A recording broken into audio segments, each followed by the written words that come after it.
Thank you for subscribing to our channel.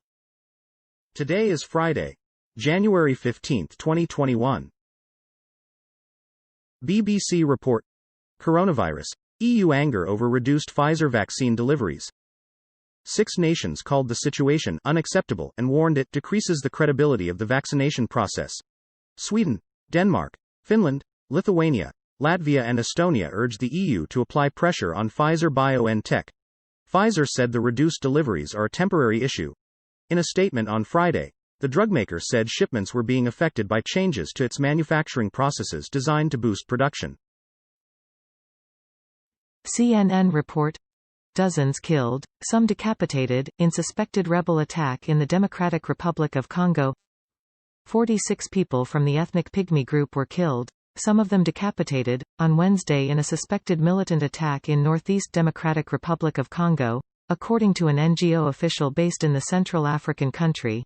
An armed group shot civilians and decapitated others with machetes in Ambedi, a village in Irumu territory in Ituri province, said Christophe Munyanderu, regional coordinator for the NGO Convention pour le respect des droits de l'homme, or Convention for the Respect of Human Rights. Fox report. DC designates 2 areas for Inauguration Day protests amid heightened security. 2 areas in downtown Washington, D.C., will be designated as First Amendment zones despite amplified security throughout the city and surrounding areas on Inauguration Day, the National Park Service said on Friday. Most events throughout the city were canceled after numerous requests by the mayor and other officials, but 2 permits were granted to allow protests at the Navy Memorial and at John Marshall Park, both located along Pennsylvania Avenue. Jeff Reinbold, the superintendent of the National Park Service, said at a news conference on Friday. BBC report. Ethiopia-Tigray crisis, EU concern over war crime reports. The defense forces entered Tigray early in November to oust the region's ruling party after its troops had captured federal military bases.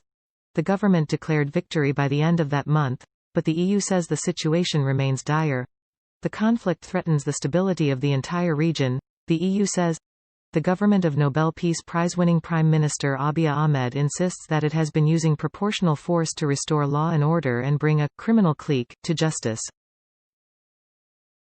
CNN report. Dutch government resigns over child welfare fraud scandal. The Dutch government has resigned amid a scandal that saw thousands of families wrongly accused of child welfare fraud. Dutch Prime Minister Mark Rutte announced the cabinet's resignation in an address Friday, saying that responsibility for the scandal ultimately rests with the incumbent cabinet and nowhere else. Under the scandal, around 10,000 families in the Netherlands were told to repay tens of thousands of euros of subsidies after being wrongly accused of child welfare fraud. Deutsche Welle report. WhatsApp delays privacy changes following backlash. The WhatsApp messaging service announced on Friday that it would delay changes to new business features after people around the world criticized the new policy. The Facebook-owned company said it is going to do a lot more to clear up misinformation around how privacy and security works on WhatsApp. Privacy rights activists heavily criticized the WhatsApp changes, saying it was the latest step showing Facebook's poor handling of user data. Deutsche Welle report. Coronavirus digest. Global death toll tops 2 million. The global death toll from COVID-19 passed 2 million on Friday, according to figures from Johns Hopkins University. The milestone came even as vaccines are being rolled out around the world in an all-out campaign to stop the pandemic. While the count is based on figures supplied by government agencies around the world, the real toll is believed to be significantly higher because of poor testing and many inaccurately recorded deaths, especially during the first months of the outbreak. Fox report. At least 34 dead in Indonesia quake. A strong, shallow earthquake shook Indonesia's Sulawesi island just after midnight Friday, toppling homes and buildings, triggering landslides and killing at least 34 people. More than 600 people were injured during the magnitude 6.2 quake, which sent people fleeing their homes in the darkness. Authorities were still collecting information about the full scale of casualties and damage in the affected areas. Al Jazeera report. Palestinians announce first elections in 15 years. Palestinian President Mahmoud Abbas announced parliamentary and presidential elections, the first in 15 years, will take place later this year in an effort to heal long-standing internal divisions.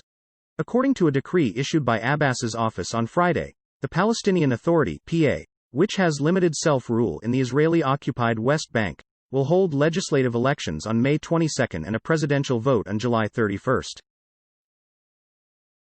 Al Jazeera report. COVID death toll has now crossed the 2 million mark. The global death toll from COVID-19 has now crossed 2 million.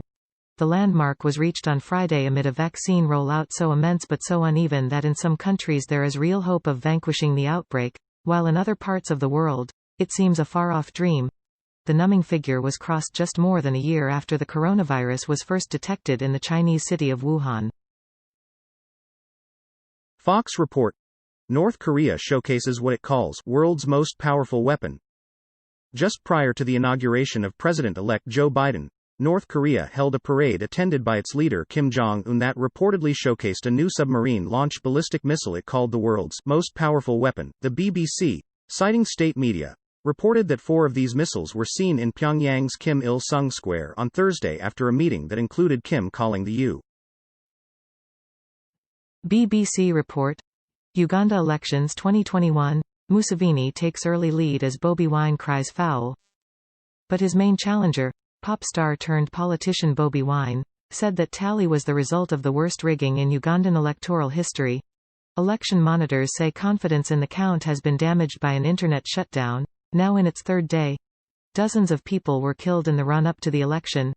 President Museveni, who has been in power for 35 years, is hoping for a 6th term.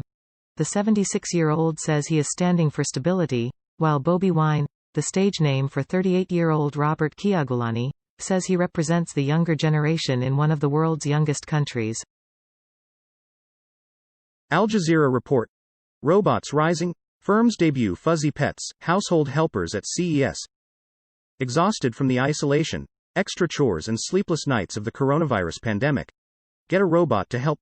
Firms debuted artificial intelligence-enabled gadgets aimed at making staying home during the COVID-19 crisis easier, safer and less frustrating at this year's first fully virtual Consumer Electronics Show.